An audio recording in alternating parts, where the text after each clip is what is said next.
Hello and welcome to Audible River. I'm Alan Rice, and I am very happy to have with me Sandra Corcoran, author of Shamanic Awakening, My Journey Between the Dark and the Daylight. Sandra is an international speaker, workshop facilitator, integrative coach, certified hypnotherapist, and developed the therapeutic model Alchemical Reintegration Therapy. Sandra is an arcane researcher, a master shamanic practitioner, and a sacred travel facilitator. Sandra is a contributing author to the recently published anthology called Magdalene Unveiled, Discovering the Way of Love, Healing, and Holy Fire. Hi, Sandy. It's great to be with you today. Thank you, Alan, for having me. I'm very excited about this. Well, great. I mean, that works because I'm excited too. I want to jump right in and just get your take on who was Mary Magdalene and what's this interest in her that's seems to be surfacing these days.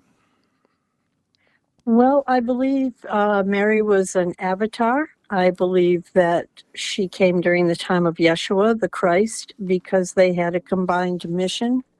One to not only helped Yeshua ascend as the Christ with her help, her vibrational signature, but also to be kind of a way shower for the rest of us, that we had a direct connection within ourselves to be able to attain this level of vibration or frequency and not have to have it dictated to us by any kind of outside, let's say, academic, religious, or environmental overlay.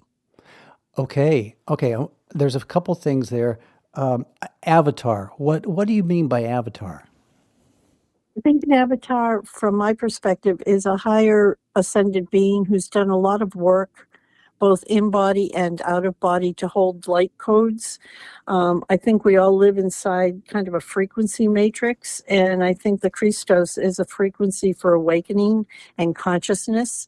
And I think it's particularly significant at different times in the history of the world, and significant right now as we move from one epoch to the next, giving us all a possibility to change the timelines we're on at this time, one from darkness and destruction and war and fear to one of light. I think both Yeshua and Mary Magdalene taught about the codes of love. And I think that's something we're all searching for, perhaps right now, a higher frequency of love, discernment, compassion, and kindness. Wow. And wow, there's a lot there. I want to just go into everything you just said.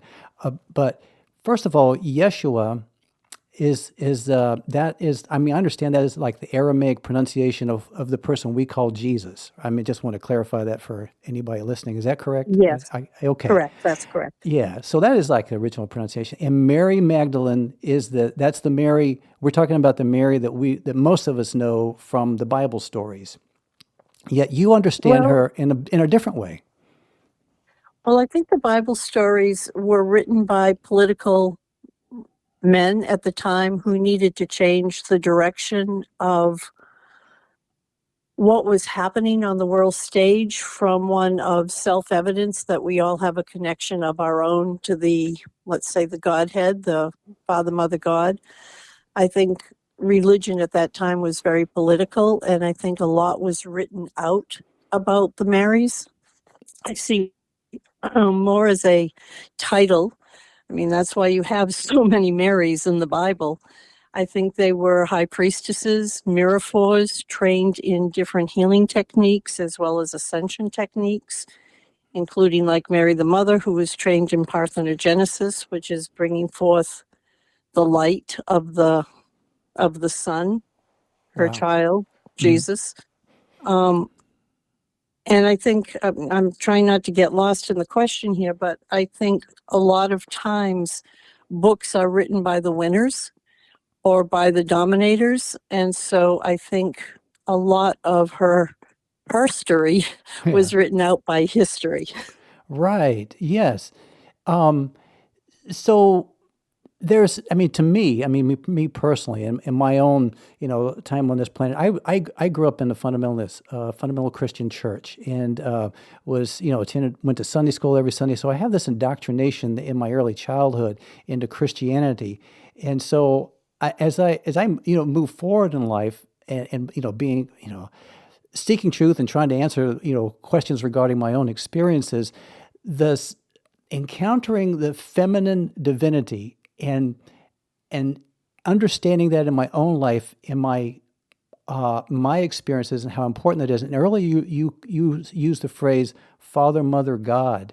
Can you talk a little bit about the importance of the feminine aspect of divinity? Well, everything is in duality, light and dark, male and female, good and bad. I grew up Roman Catholic, so I had my fair share of indoctrination. I think when Pope Gregory, called the councils together, they wrote out the divine feminine, the mother of all life. She was systematically silenced, I believe. So we stripped God of part of the God essence, the duality of God, the masculine, by taking out the mother. The Sophia energy is the womb of creation, and it's that whole chicken and the egg thing. How do you have the creation of human life without the duality coming together, the male and the female? And I think that has done a great deal over time, unfortunately, to pigeonhole women, as well as strip men of their ability to have the feelings they would like to express. I think that in the coming together in the flesh of Mary Magdalene and Yeshua, both as Christ did vibrational energies to bring wholeness back to both of them, that they were hoping to show humanity that what needed to be restored was the feminine face of God, that without that, there is no birth. The There feminine. can't be.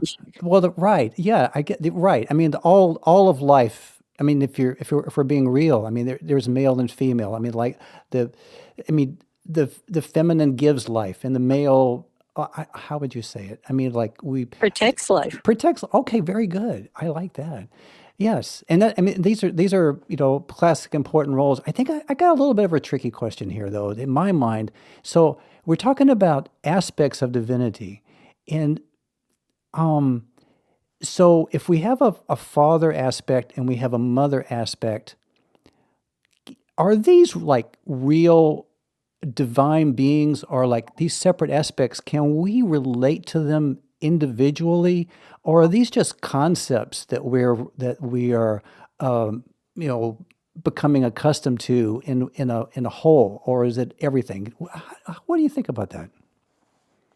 Well, if I understand your question, I'm going to take it a step higher and say that everybody right now is talking about attaining fifth dimensional ascension or reality. I already think we live in a 12-dimensional structure where our consciousness is at every one of those dimensional levels. And yet, as we move closer to earthbound reality, that densifies. And as we become more dense in our thought process, we live more in a three-dimensional world. But there are energies within us that can see at higher ranges of consciousness, that can receive information through prayer or meditation.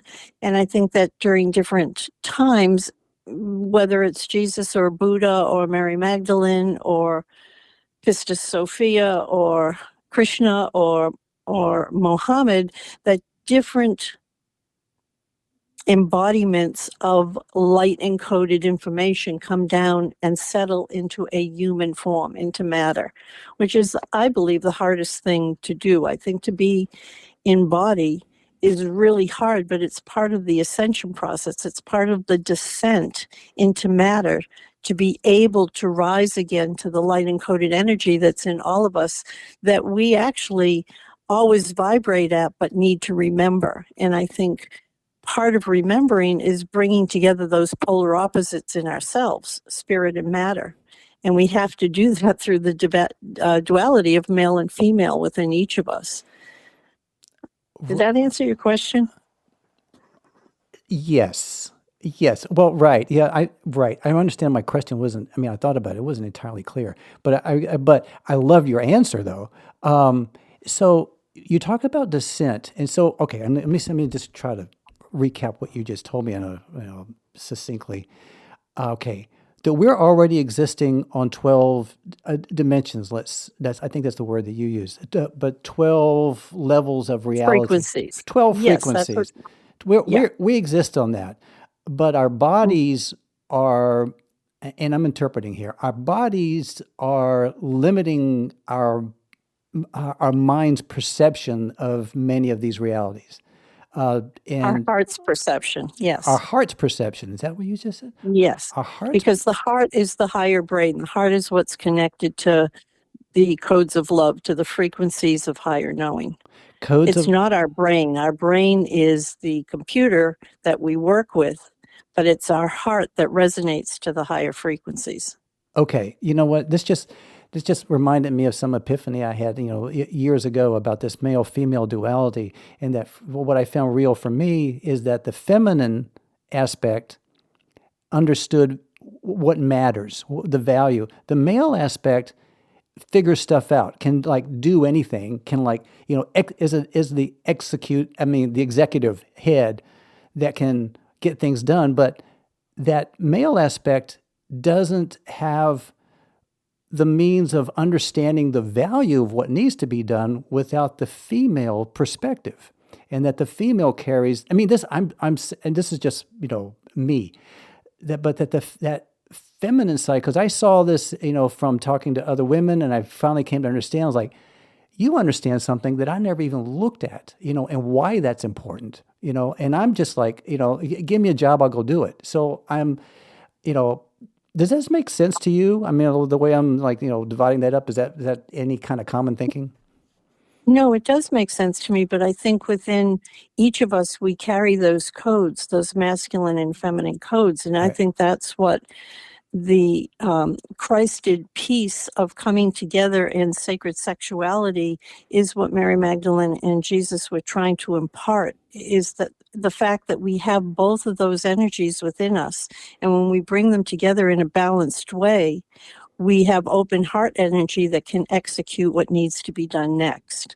But I think it's gotten so concretized into male female that we take away from the man his ability to feel, his ability to emote. And I'm not saying all men, but you can see this really strongly around us right now with the divisiveness of what's happening in society. I think there are many caring men, many men who have followed through the years Mary Magdalene, many men with an open heart, but they have been indoctrinated to think that's not manly. And yet that's exactly the codes of love that Jesus was teaching, that it is manly to come from the heart, to be open in love, to be able to be kind and lift others up.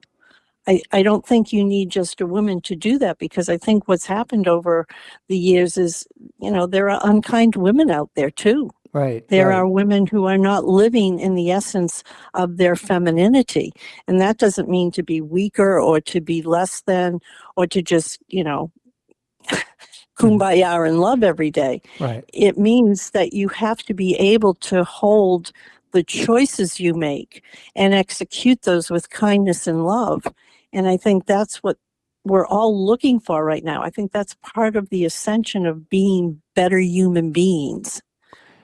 Better human beings. You use the words descent and then ascent. So we have, as I mean, so let me see if I understand where you're leading with this. So we as beings have descended into this, let's call it world, incarnation, whatever.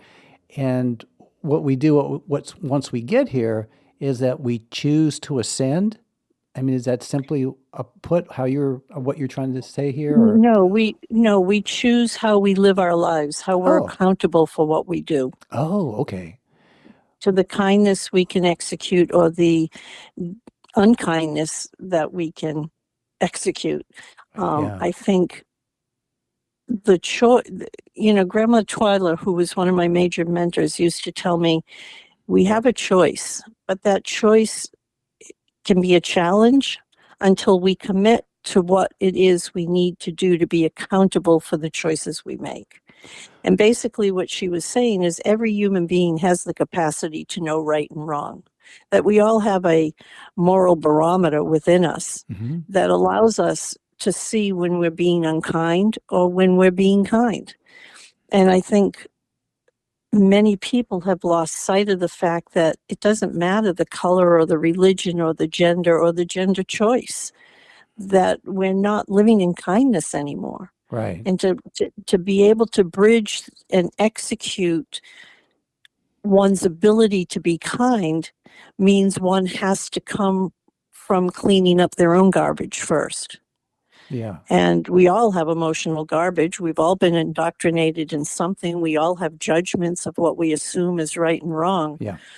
Even Jesus had judgments. He threw out the moneylenders. He was angry at the way the Pharisees were acting. He got angry at his own apostles. Yeah. But the truth is, that's our humanness. And we can't bypass our humanness because we're in human bodies with human minds and human families of origin. But we can clean up our emotional garbage so that we can come to things in a kinder way, in a more unified way. And that unification takes place first within the human soul of recognizing we are spirit, we are matter, we are male, we are female. We have good days and we have bad days, but to try and make more choices for good days, even when we're feeling a bad day. That's why Jesus went out into the desert and asked why he'd been forsaken and was, tricked by the devil to make other choices. But he stood in the light of who he was and what his mission was. And I think we all have a mission.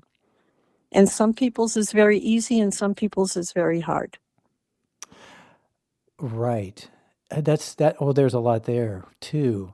The mission that we come here with. I mean, how do we, I think that, how do we know what that is? I mean, is there any way to, what do you have to say about that? We all come here with a mission. I'd like to know more about that.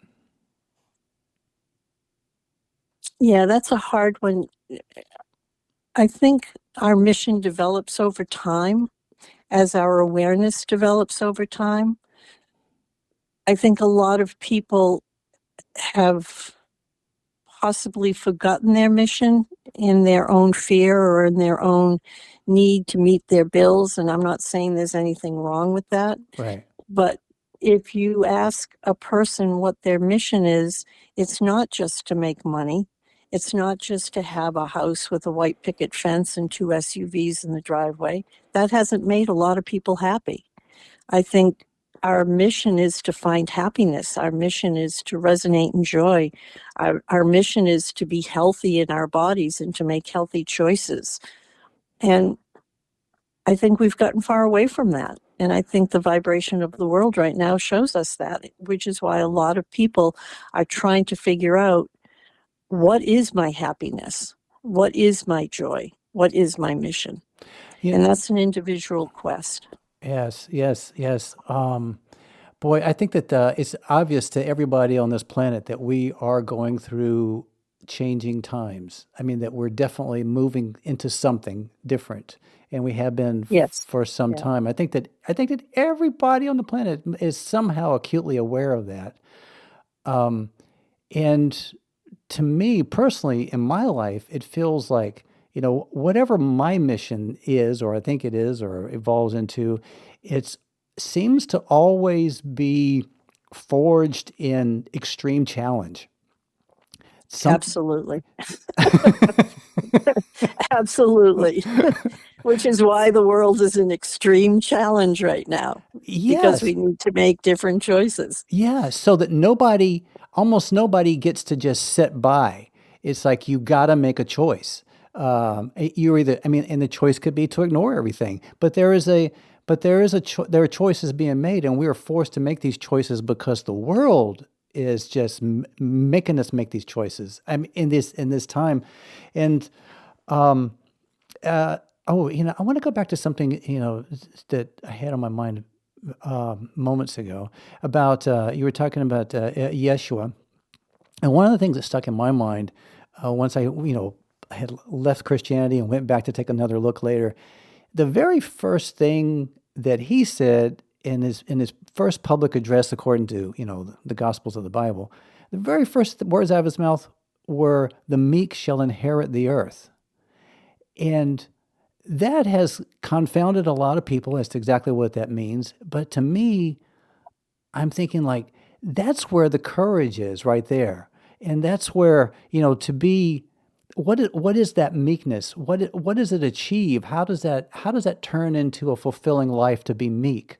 Um, anyway, that's what do you think? That takes a tremendous amount of strength. Hmm. He didn't say the weak shall inherit the earth. No. He said the meek. Yeah. And to be meek is probably one of the hardest things a human being's ego can wrap around. Hmm. Meek isn't, it's about humility, yes, but it's also about the strength to fight for what's right, to not strike back when you don't have to find a common ground. Hmm. And that takes a tremendous amount of energy.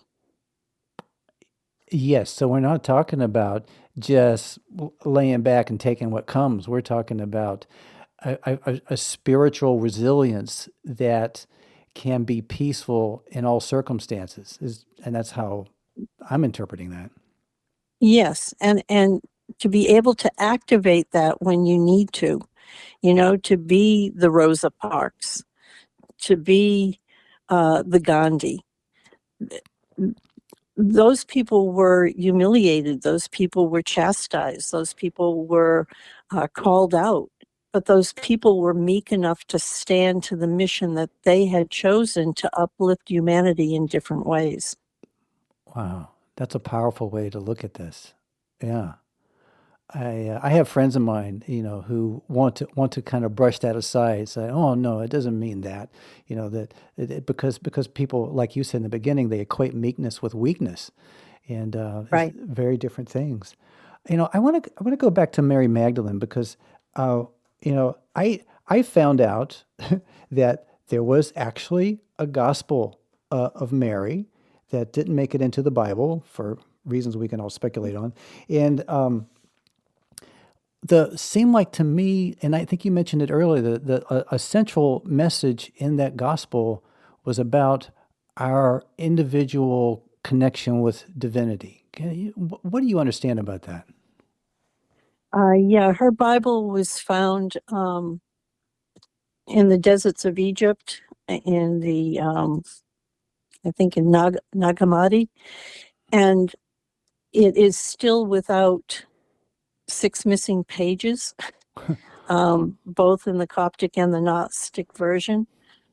Why those pages were taken out is anybody's guess. I'm imagining because at the time, and still, if God is not white bearded, 2-legged, and up behind the clouds, then how do you rule the people? You can't rule them with fear if they feel they have a direct connection and communication with whatever the God essence, great mystery, the I am presence, whatever you want to call that. I think it goes back to what I was saying earlier, is the Roman dictate of the church at the time and politicians at the time took out those parts where people would have direct access, because you can't rule over people if they're not paying you and praying to you. And it's just my feeling that got really bastardized and became more and more and more political over the years under the guise of it being religious. Nobody needs to access, let's say, Mother, Father, God through anybody else but their own heart connection. And if you give that kind of free will to people by telling them they have the free will to choose and who they believe in, then you take away their free will to have direct access, because they're going to fear hell or purgatory or whatever it is that you've been indoctrinated in. Yes, it just seems to be an ancient model of, I mean, whatever we formed as like the need for civilization seems to be steeped in the need for authority in our history. I'm just saying that coming to where we are now, that Yeah, I agree. I agree with that. right, Authority has had a very heavy hand through history. yeah, And that's, when Mary and Martha and their brother Lazarus and Joseph of Arimathea and the other Marys all came and landed at Marie de la Mer in that rudderless boat out of Palestine. The whole idea was to preach the codes of light to people, and there were different breakaway groups that tried to do that, but they were suppressed as well by the church.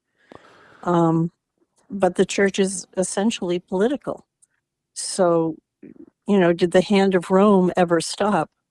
No, I don't think so. I mean, I think that, I mean, if anybody who looks at, I mean, I think that the early Christian church was very different than what it evolved into in the Roman Catholic, and that's a whole other topic there. But like you said, I think that the established churches that we have today were built for the purpose of you know having authority over populations and having authority over what was taught to people. I mean, that was like the whole purpose that it was put together, to have like a state religion that you can force people into certain behaviors.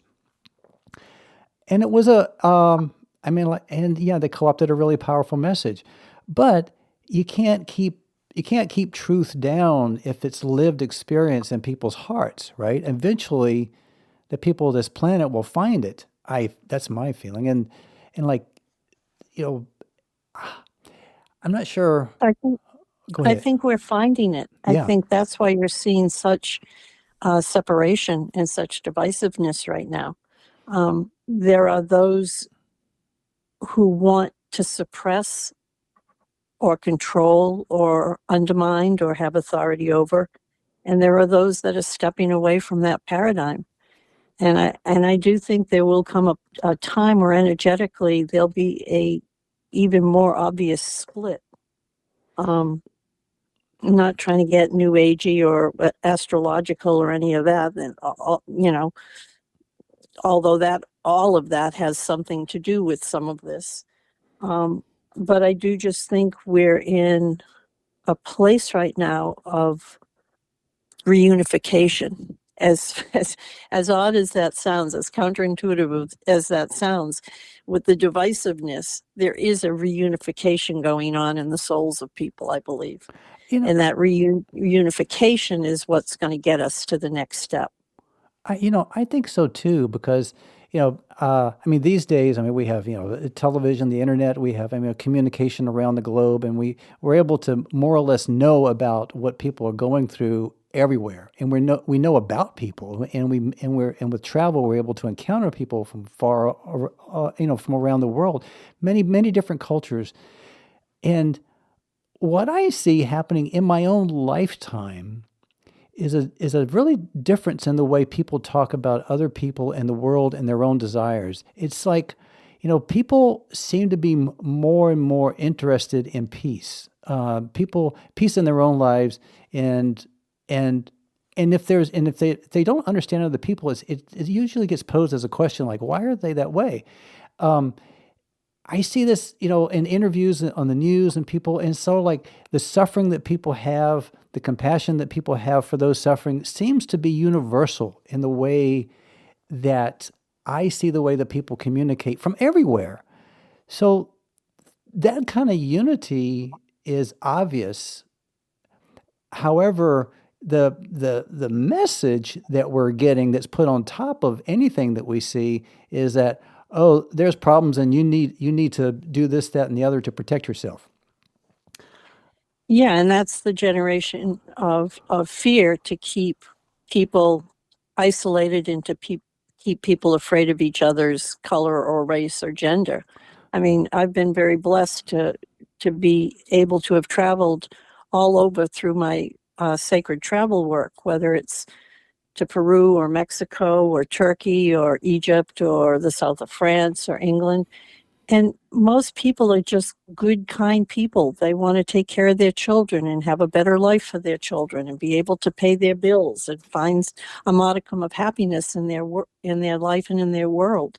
But if you look at it from the umbrella of authority and dictatorship and governments, they are trying to keep people separated. The irony of Facebook and Instagram and all of that is it brings people together so quickly so that the news is circulated in a nanosecond. Yeah. And people care about each other. I genuinely believe that. But when people are afraid, they're going to defend their little turf. And so if you can keep people afraid and afraid of each other, then you can keep generating the wars that keep bringing the military money and the authority and the discontent to the world. And I think people are sick of that. Yeah. I think in our lifetime, in your lifetime, in my lifetime, Alan, we're probably close to the same age. Yeah. How many wars have we seen all over the world? Oh my How goodness. many genocides have we seen all over the world? How many famines have we seen all over the world? Mhm. Why? Why should 1 or 2% hold everything that could stop some of these wars, some of these famines, and some of these genocides in a heartbeat? That's what we're up against. And it is. And this, and what we believe, we're gonna kind of slip into politics a little bit, but what we believe is true, um, that circumscribes our belief in our own power. And so if we believe in the authority, then we're going to accept that we don't have a choice. But if we understand that we have, I mean, it starts with knowing that we all have divinity within. I mean, to me, that's like such a, I mean, it sounds like a religious thing, but to me, it's just a simple fact, that if you understand that reality lives inside of you and that we're all connected this way, that's such a power that can swell on its own, that those in authority who would now would have zero authority over people if people wanted something different, if people knew that they had this power. That's my belief. Yeah, and I don't want people on your show to misinterpret that. I think having wealth is wrong, or belonging to a certain church or a denomination of religion is wrong. I think different people have to choose the routes they need to go. But I do think people need rules. Mm-hmm. Oh yeah. But I don't think the level of suppression and authority that we're seeing right now in our country and other countries Mm-hmm. is conducive to allowing people to embrace the differences in each other, as opposed to just accusing the differences in each other. Okay. I think when you keep people in turmoil and fear, they become more animalistic. And I think that there's a danger in that, because then we're not coming from our heart space. We're coming from some kind of shield we're using to protect our space. And I really do think, bringing it back to the topic of Jesus and Mary, with all that they both went through, him and the crucifixion and the demeaning from the Roman Empire, and her being cast out as the apostle of the apostles, the true teacher to the teacher of the Christ, as a prostitute, which was ridiculous. I mean, Pope Gregory at the time took 3 different Marys and convoluted them into one. Mm. And it wasn't until Pope Francis in 2016 gave her, quote, absolution, which she never needed, did the church turn around and start to have a different view of her. These were not bad people. They were maligned people. Mm-hmm. They were Christed avatars of light who were trying to show us something. And it's taken almost 2,000 years for that to come back around to people, for people to look at it in a different way. Yes. Now, so you contributed to the anthology I mentioned in the introduction here, Magdalene Unveiled. So can you tell me I mean, I would like to direct people to that book, and I think I'm going to have a link to it in the show notes, when this is published. But can you talk a little bit about, I mean, you're a contributor, but why was this book written, and what kind of stories are in there? And talk a little bit about what you wrote. And I mean, so these are many different women who are writing about, somehow their story or their input on Magdalene. Tell me about that book a little bit. There were 33 women from around the world that were asked to write a chapter, 33 being a sacred number. Oh, The chapters were all very individual to how those particular women came to the teachings of the Magdalene. Each story was very different, some from a personal, some from a traumatic, some from a religious, some from priestess initiations. But it was all, I would say, if I was to use a synopsis, it was how people were brought to their knees to be able to stand up again. My own particular story was when I lost my daughter, my first daughter. wow. And Native American women, First Nations people, started to come to me and say that I had promised that I would learn from them, that they would be my mentors and my teachers for a period of years. It turned out to be a period of almost 30 years. Wow. And each one of them taught me something different about the energies and the frequencies of the human body, the human soul,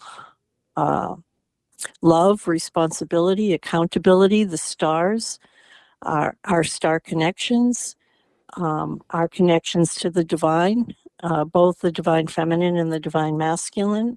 Very simple, beautiful story that I witnessed at one point on one of the observations is men were always walking in front of the women. And at the council fires, they would have two separate groups, one men and one women. And I had said to my teacher one night, well, why can't I be in that group over there? Yeah. The men's group, who are all hooting it up. Yeah. And she said, no, you don't want to be in that group. You're still learning from us. And I said, well, why do the men always walk in front of the women? And she said, very, very simply, I just thought this was beautiful. Why they walk in front of us to protect our wombs because we bring forth the children. Wow. And we walk behind them to protect their backs so that they know when their enemies are coming. And I thought, wow, I've got this all wrong. Wow. Wow. You're in the It was position you just need to so be. simple. Wow. It was so simple. It was Yeah. all about energy. Yeah. That's what they were always teaching me. It was always about respect, energy, accountability, and kindness. And And kind. I had a lot to undo in my own history and my own grief and my Yeah. own indoctrination from, my family of origin and my religion. But I will be forever grateful to those women because they opened up my world to something I don't think. I mean, when you talk about missions, maybe that was my mission, but I wouldn't have come to that mission if it hadn't been through great, deep, horrible loss. Wow. Wow. That's an amazing story. So these women came to you, you said, huh? I mean, how? Yep, they sought me out, and that was that was another whole thing because I grew up in suburbia, I'm Irish Catholic. Uh, I had, I was a special needs teacher at the time. I had no construct for what that meant, that I had promised that I would work with them. And yet, if you look at things in terms of prior to us coming into these physical bodies, these souls make promises to other groups of souls of the work that we were going to do together at certain times and places and phases of all of our lives. Mhm. And like I said, I'll just be forever grateful because it changed my head around 160 degrees. 180, excuse me. Oh, yeah, that's right. Yeah. You're going to correct for that last 20 degrees. They're very good. Maybe you're working on the last 20 now, maybe? I don't know, right? Yeah, I have a chiropractor for that.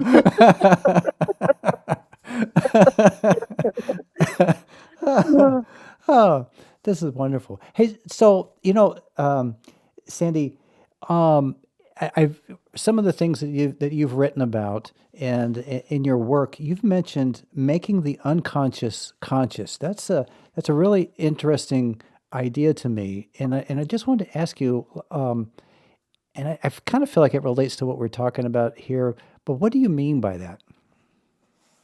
Well, it was kind of like what I was just sharing in the story of how I came to work with these women, and later how they sent me to work with men in South America. Oh, Um, I was unconscious of a whole bunch of stuff, but I was unconscious of different choices and different energies and different missions and different people.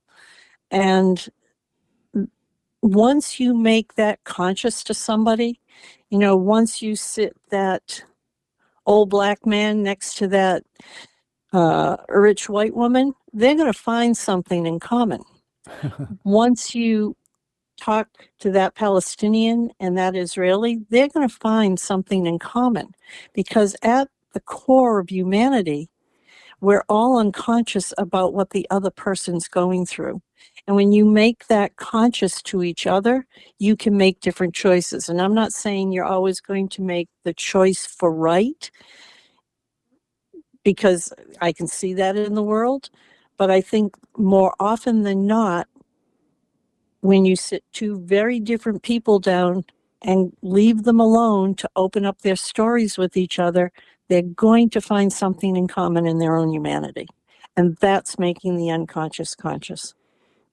wow, that's very different. You know what? I'm glad you explained it that way because that's different than what I was imagining. Because I'm thinking like, oh, well, I have things that I know but I don't know that I know them, and so I need to. Well, it's that too. It's that too, Alan. Is it? That I am a psychotherapist. There is that too, but that's at an individual level. I'm talking at more of the level of humanity. I think at an individual, we have to make our own unconscious more conscious so we can deal with our pain, our wound, our indoctrinations, our fears, etc. But on a global level, we have to make the unconscious of humanity conscious to each other so they can make different choices. This is beautiful because I'll tell you something in my own personal life. Like I'm, talking about my beginning in the Christian church, and then where I'm trying to be now.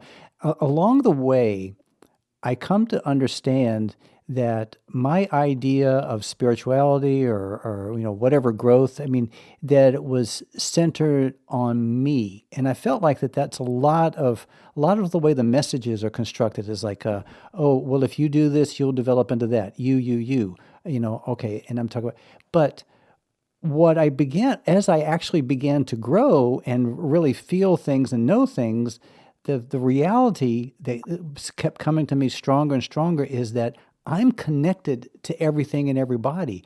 That everybody around me is part of my energy. I'm part of theirs, and that we are, So what you were just talking about is like making whatever's unconscious between me and others more conscious is a way of building this beautiful relationships that we can have between all people in this unity that's exists, but we are unconscious in many ways.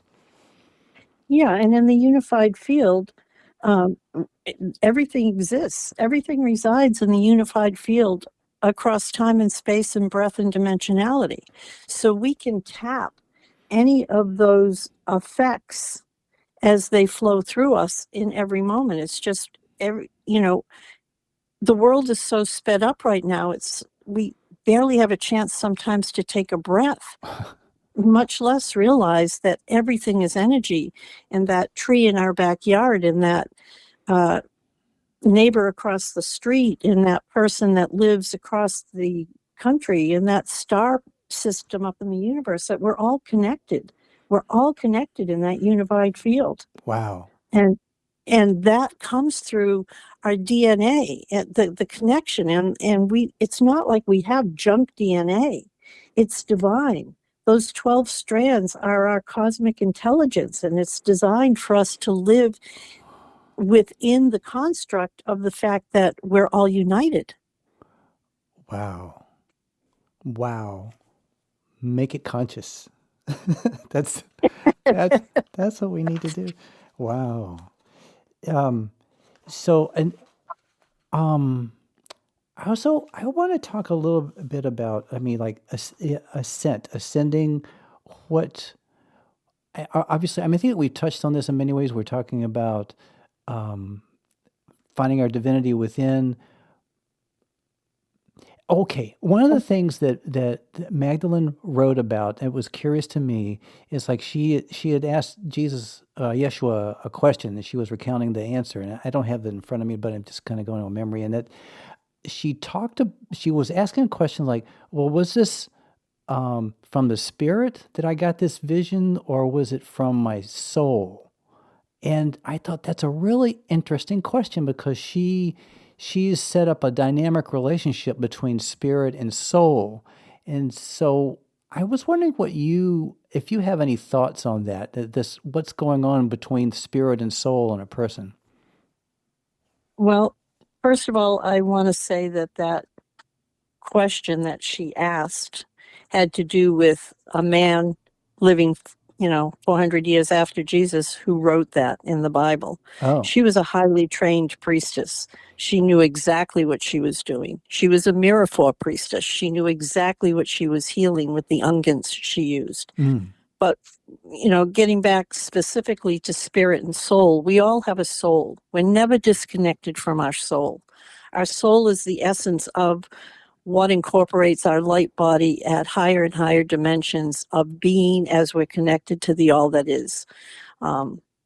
We are fractals of the all that is, of the God essence. God essence is always within us, and it's connected through that egg of light we'll call the soul. Spirit is what we wrap around our soul. It's the energy of the filaments that we bring with us into incarnation to be in matter, to choose what kind of body, what kind of color eyes, what color skin, what religion, what family of origin. That's where the separation starts. So when there's a wound, and a lot of people call it a soul wound, it's really a spiritual disconnect. Oh. So the spiritual disconnect can be worked with in a lot of ways, through prayer, through meditation, through sacred journeys, through, some people believe, through plant medicine. Some people believe through going to a priest or a rabbi, or sitting in the woods like Thoreau. But the soul itself is never shattered. The soul is the spark of light from the Godhead that we all come from. Oh, okay. And that is an indelible reality. I mean, that's who we are forever. Yes, Okay. yes. And So if you can think of, I always use this analogy when I'm teaching. If you can think of God as a disco ball, okay, okay, okay. all those fractals of light that are shining and spinning and moving in different dimensions, we're just one of those fractals. Wow. And the Godhead is always the Godhead, the fractal of light that separates from that disco ball when it comes to have an experience for the all that is, and then takes that information back at a soul level to the greater soul of, it's the I within the I am that I am. Then at that point, you're bringing information back to the Godhead as the Godhead releases you again to go out and explore itself more. That's Wow. my belief.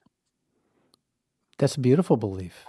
I mean, that's very similar to something that I started thinking about these things when I was really a child, actually, and that's so I had this idea when I think I was like 9 or 10 years old that we're all brain cells in God's brain. Yes, That was yes, exactly, exactly. We're all sparks of light in uh, the conductivity uh-huh. of the great mind. Yeah. Absolutely. Yeah, I don't know where I got that idea because I certainly didn't get it from church, but it was something that felt real to me and it stuck with me the rest of my life, and I felt that does bring us together, but also to there is not just this indelibility, this part of us that that never dies, that goes on forever. There's something about us that grows and changes and becomes more over time. I mean, I believe that. What do you think? And that's what we're seeing now. I think this divine experiment on Earth has been eons in the making. And I think we're at a choice point now in the construct of this universe where we have a chance to recreate or to create or to step onto a different timeline. And I think that's the opportunity of a lot of people waking up to the fact that they want more joy and light and peace in their life, is the fact that they're choosing a different timeline. There will still be those who will take many more patterns or eons or lifetimes to ascend, but eventually we will all get there. That was the promise, that eventually everybody would ascend on that ladder of consciousness back to a different vibration or frequency outside of 3D. But I think it's taken absolutely eons for us to get to this point, which is why I don't want to see it wasted. Yes. Wow. Well, Sandy, I love this conversation. I feel like that we could just do this all day, because this is very, these are things that I think about a lot, like where we're going and who we are really, and then how to let people or to give people the recognition that whatever you're thinking or feeling, if you have these kind of thoughts, there's others of us who are doing the same thing, that we're looking for this choice of the other timeline, as you put it. To me, it's like choosing joy, choosing love, choosing peace, or choosing to be meek, as we talked about earlier. Yeah, I think there's a lot more people thinking like that these days. That's what brings me hope. Yes. Really, I don't think, I do think there's a lot of darkness out there. And there is evil, but evil spelled backwards is live. And there's a lot of people willing to live a different way. Just look at it the other way. Yes. Well, you can't look at it the other way. You can't you can't bypass evil, just like you can't bypass grief. You have to confront it, but you don't have to confront it with war. You don't have to confront it with war. You can confront it with kindness. Yeah.